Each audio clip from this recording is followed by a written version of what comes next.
What is going on? We just woke up, putting my socks on. I'm gonna take you guys through a full day of eating on a low carb day. So I did a high carb day last time. We're going to do a low carb day this time. So the macros for today are 75 fat, 100 carb, and 220 protein. Also, today's Thursday. On Sundays, which is my off day, I have a day of 50 carbs and 75 grams of fat with 220 protein. So not significantly different from today. The only thing that I would change is just pre-workout. I don't have any carbs and I save them specifically for post-workout. So first things first though, I don't do cardio on leg days. So on the last day of eating video was a leg day, so that means no cardio. But today is Thursday and it's delts and calves and a little bit of triceps, and I just recently threw in morning cardio because it's very convenient, so I split my cardio sessions into two. I have one 20-minute session, or I go by calories because I feel like it's more accurate, so I count calories when I do cardio. That way you're always hitting the same number, you can't half-ass it. So if I were to do 20 minutes of cardio and I had zero energy that day, then I wouldn't burn as many calories as I would if I was super amped up for some reason. So I always go by calories and try to get them in a certain amount of time. So right now I got 200 calories on the treadmill, high incline, low intensity, steady state though. And then tonight I have 15 minutes of intervals on the Stairmaster.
Yes! 183.4. That is a new low. My previous low, 184.4. That is probably the lightest I've ever been, or not ever obviously, but since I was a sophomore in high school, I believe. So 183.4, and that is after a high day and a leg day. So this is the day after. You guys, I'm filming this the day after I filmed the full day of eating high carb day, and I hit a new low, and that's typically how it's been. So I am super stoked. That means I'm doing my thing, doing my job. Let's go to meal one. Yes, yes, yes.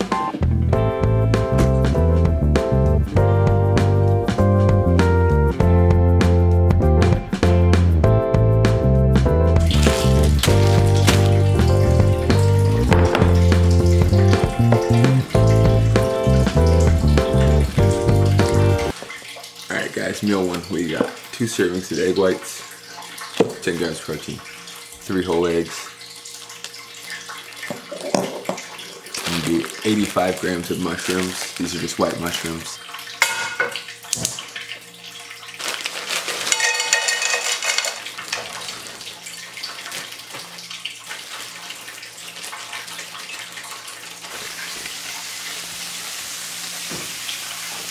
Mushrooms, onions, peppers, onions. These are my off days, I guess, from doing a lot of other things, so that's why I never have my hair done, and I'm always trying to mess with it because I think it looks like really bad. But I think it's kind of weird to just do it for a video. I don't know. Here, let's fix it. There you go. It's also really cold here.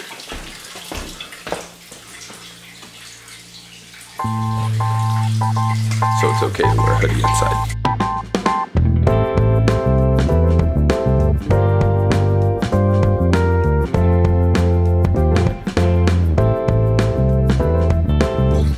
I'll check in with you guys for pre-workout meal if nothing else crazy happens until then. Okay. Alright guys, it's time for food again.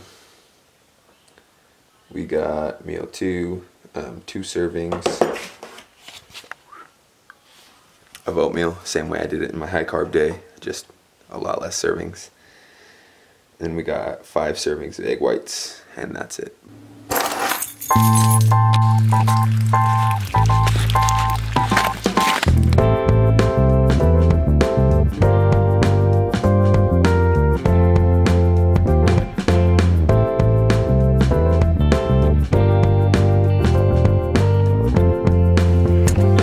The storm has been conquered.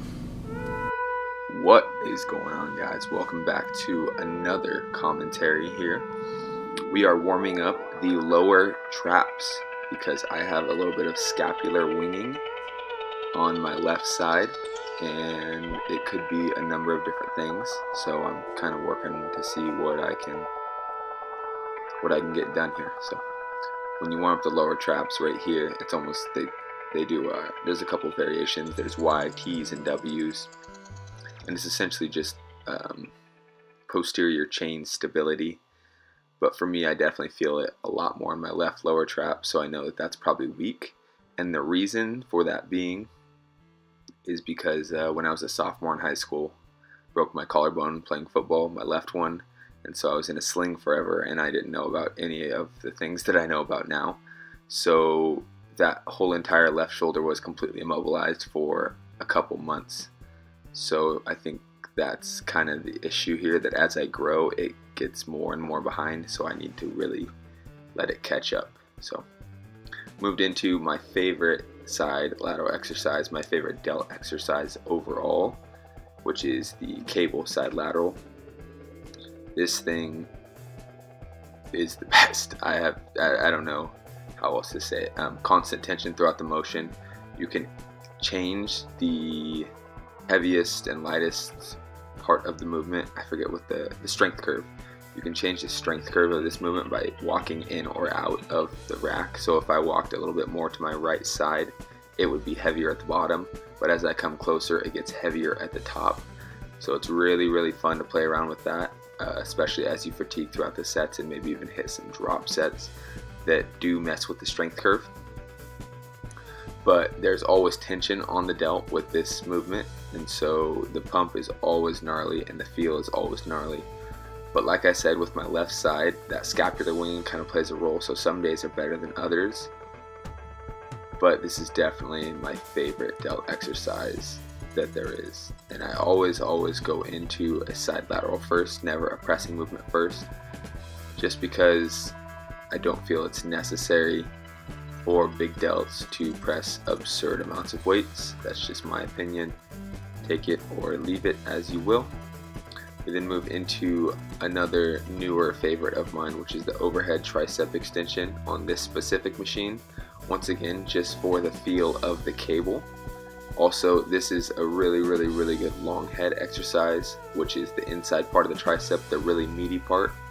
That if you get a really big one, it kind of looks like your tricep is pregnant. So shout out to Julian Smith. It's really beneficial to have a well-developed inner head because it adds so much size to your arm, and obviously everyone probably wants a little bit more arm size. And so the way to do that with arms typically is the long head of the triceps, because that's the biggest part, as well as the triceps in general, because they take up more of your arm than the biceps do. That's not to say that you shouldn't train biceps, because biceps obviously are important. However, there's more size on the triceps. we move into now I'm not really sure what to call this machine. It's the Icarian side lateral raise, I suppose. And this one, I used to hate this one, but you can manipulate the motion by stepping in and out of it as well as side to side. So you just kind of got to play around with it and find what works for you. For me, I found that stepping towards the side that I'm doing, so say the middle of the machine is where normal people would stand. If I'm doing the right side, I'll take an entire step over to the right side, and that just changes the strength curve, I suppose, once again. So heavier at the top, a little bit lighter at the bottom. That machine though has a really good feel in general. So we then move into a not completely inclined, because that's also not necessary in my opinion, but high incline front dumbbell press. And you can see I have my wrists at about a 45-degree angle, because that's the optimal way to target the delts, and that's kind of the way that your shoulders move. They don't really like that 90-degree stuff that a lot of people do. That just shears the heck out of them. So do as you please, I suppose, but from what I've found over a lot of injuries, aches, and pains, this is what works for me. So next one is a single arm tricep extension with a soft handle, I guess you would call it. And I think it's really important, especially for me with having bumps and bruises, to target things independently, because if I just do all the compounds like I have been doing, I'll develop imbalances, especially strength wise. And so I'm just getting to the point where my left and right arm tricep wise are very similar in strength. When I started that exercise, or even just single arm tricep exercises in the first place, my right one was able to get maybe like 1/2 to 2/3 as many reps as my left side was, and that was with like a lot higher RPE on the right side than the left side. So unilateral work is very important in my opinion, especially if you have boo-boos.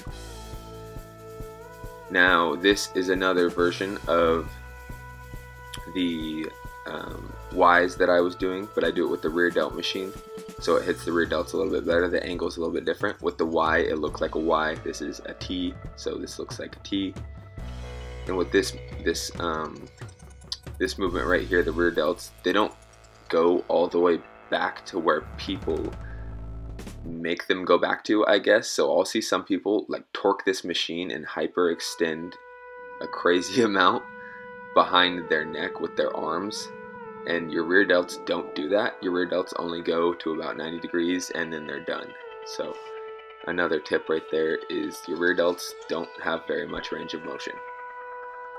Calves is another big thing that I've struggled with, simply because I've had some right ankle issues in the most recent comings. As I record this, they're getting better, but it's still not great. So sometimes when I would go into a couple sets of calves, my foot would just kill me and I wouldn't be able to walk straight for the rest of the day. I would have to kind of limp on it. So I kind of gave up on calves for a couple weeks here and there.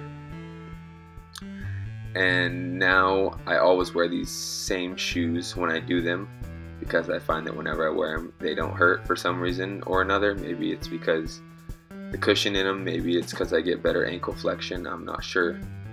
But I'm going to stick to it because it's been working. And another thing with calves is you have to go slow on calves. You can't just bump out 1,000,000 reps in 3 seconds, because you're not getting the stretch or the contraction that the calves need in order to grow. The calves are worn out all day, every day. When you're walking, literally every single step, you're doing a rep with your calves.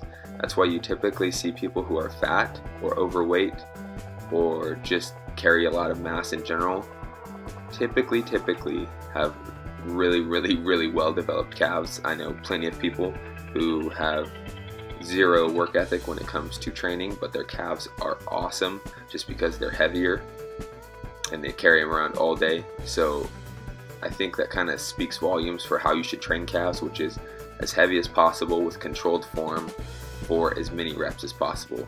So essentially really high volume for calves is what I believe in. So I'll do calves anywhere from 2 to 3 times a week for at least 10 sets a session.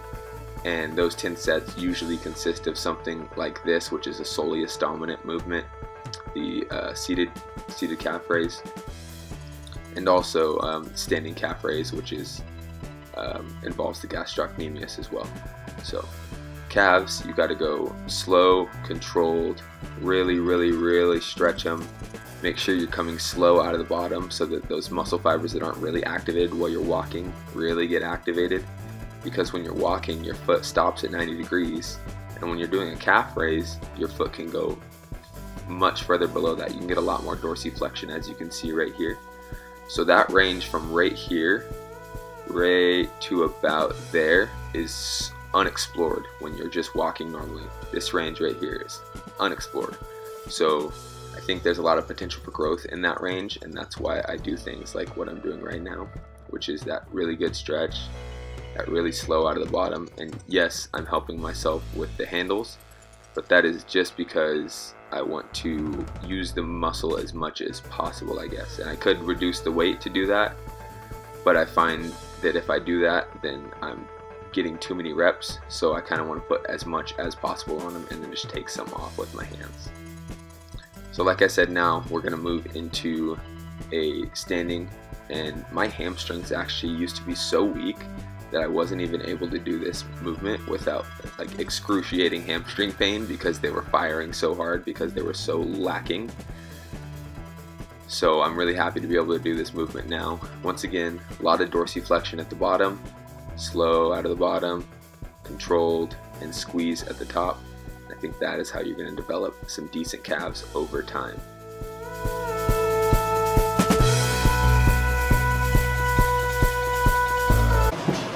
Post-workout, we got Yoplait Greek 100, 11 carb, 14 protein,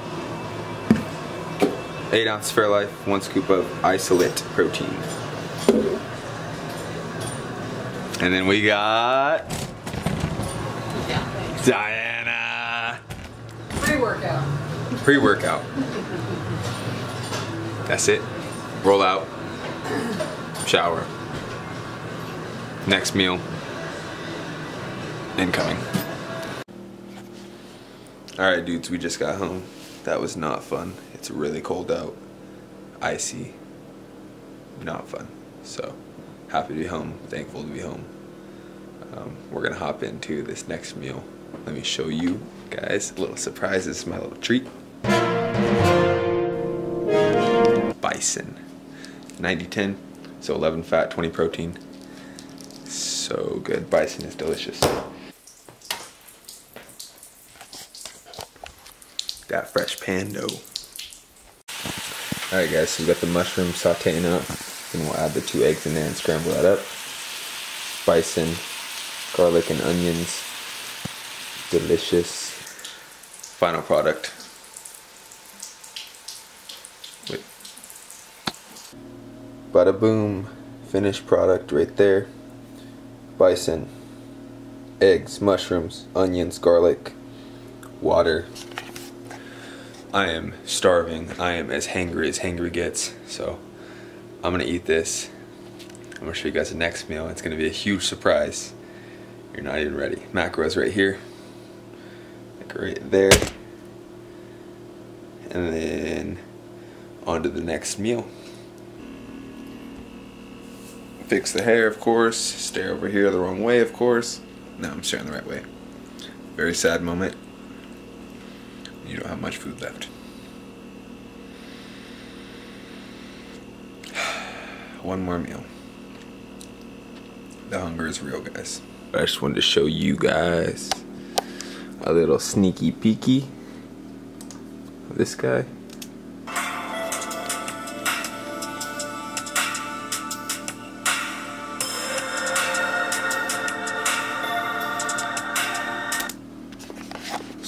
So that is a chest and back session that I previously filmed that you would have already seen because it's going to be up before this video.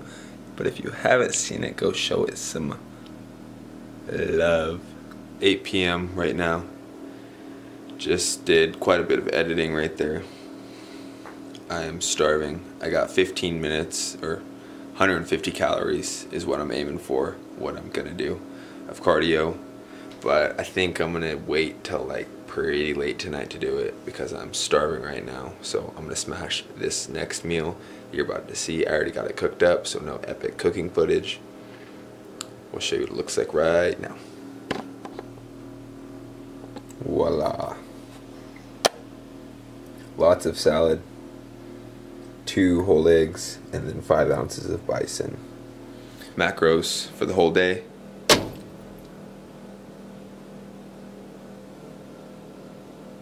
Macros for this meal right there. And this is going to be the final meal, so macros for the day right there. Low carb, high fat, high protein. Thanks for watching. Okay, bye.